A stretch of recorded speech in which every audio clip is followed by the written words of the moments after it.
Bismillahirrahmanirrahim. Assalamualaikum warahmatullahi wabarakatuh. Perkenalkan, nama saya Sarul Ramadan dengan NIM 2022-10242. Di sini saya akan menjawab soal yang diberikan, yaitu bagaimana implementasi manajemen kas dalam sebuah perusahaan. Implementasi manajemen kas dalam sebuah perusahaan melibatkan serangkaian langkah dan keputusan untuk mengelola aliran kas dengan efisien. Yang pertama yaitu pemantauan aliran kas. Perusahaan perlu secara rutin memantau dan memproyeksikan aliran kas masuk dan keluar.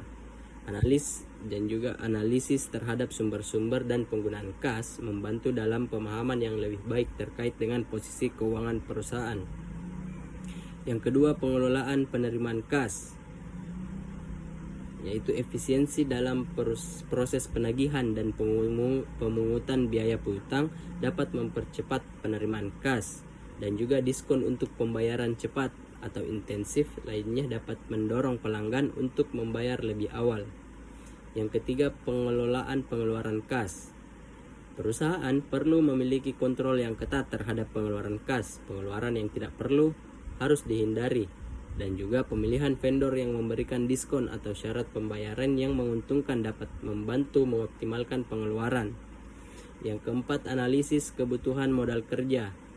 Memahami kebutuhan modal kerja membantu perusahaan untuk menentukan seberapa besar kas yang diperlukan untuk operasi sehari-hari, dan juga manajemen persediaan dan siklus piutang dan utang perlu dianalisis untuk mengoptimalkan kebutuhan modal kerja. Yang kelima, investasi kas yang optimal. Menempatkan kas perusahaan secara optimal melibatkan keputusan terkait investasi jangka pendek yang sesuai dengan kebijakan risiko perusahaan. Selanjutnya, pilihan investasi seperti surat berharga pasar, uang, atau deposito dapat memberikan tingkat pengembalian yang konsisten tanpa risiko yang terlalu tinggi. Yang keenam, perencanaan anggaran.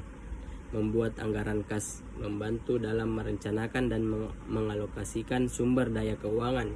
Perencanaan anggaran harus mencakup perkiraan pendapatan dan pengeluaran kas untuk periode tertentu.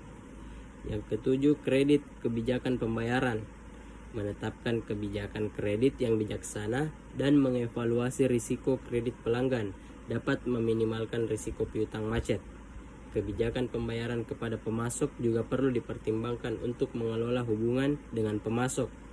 Yang kedelapan, kesiapan terhadap kejutan keuangan. Mempersiapkan rencana darurat atau cadangan kas penting untuk mengatasi kemungkinan kejutan keuangan atau kebutuhan mendesak.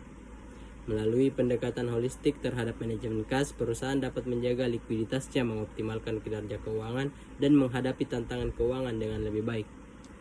Mungkin hanya itu. Sekian. Assalamualaikum warahmatullahi wabarakatuh.